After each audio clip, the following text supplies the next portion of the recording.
तो asexual reproduction में जैसे कि मैंने बोला कि एक पेरेंट ही इन्वॉल्व होता है। सेक्सुअल रिप्रोडक्शन में दोनों पेरेंट्स इन्वॉल्व होते हैं, मदर भी फादर भी, मेल भी और फीमेल भी। और इसमें जो है गमीट्स नॉट इन्वॉल्व। गमीट्स क्या होते हैं?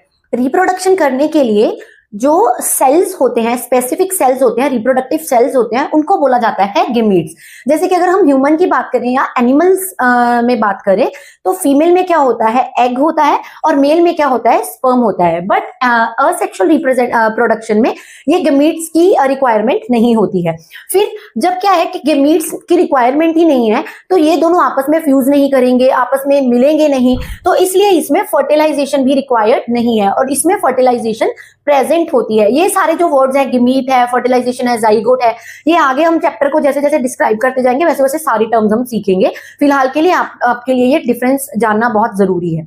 फिर आता है कि ये जो असेक्सुअल रिप्रेजेंटेशन है, रिप्रोडक्शन है, ये बहुत ही सिंपल है। क्यों सिंपल है असेक्सुअल रिप्रोडक्शन? क्योंकि सेक्सुअल रिप्रोडक्शन में मेल एंड फीमेल फर्टिलाइज करेंगे, वो भी एक पर्टिकुलर पीरियड में होगा। फिर फर्टिलाइजेशन के बाद जाइगोट बनेगा, मींस वो जो फर्टिलाइज्ड एग होगा वो आगे ग्रो करेगा, तो उसके लिए एक लॉन्ग प्रोसेस चाहिए, राइट। बट असेक्सुअल रिप्रोडक्शन में जबकि एक ही पेरेंट इन्वॉल्व है तो एक ही पेरेंट से बहुत ही सिंपल वे में दूसरा प्लांट ग्रो कर जाता है।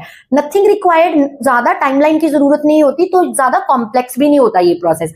फिर आता है लास्ट में इसकी जो एग्जांपल है, मोस्टली वेजिटेटिव प्रोपिगेशन। जैसे कि ये असेक्सुअल रिप्रोडक्शन बेसिकली प्लांट्स में होती है।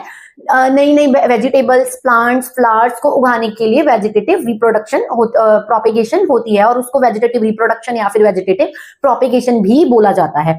और सेक्सुअल रिप्रोडक्शन किस में होती है? हमें पता ही है कि एनिमल्स में होती है, ह्यूमंस में होती है, यानी कि मल्टी सेलुलर जो ऑर्गेनिज्म है, लिविंग ऑर्गेनिज्म, उनमें सेक्सुअल रिप्रोडक्शन होगा और असेक्सुअल होगा यूनिसेलुलर ऑर्गेनिजम्स में एंड प्लांट्स में।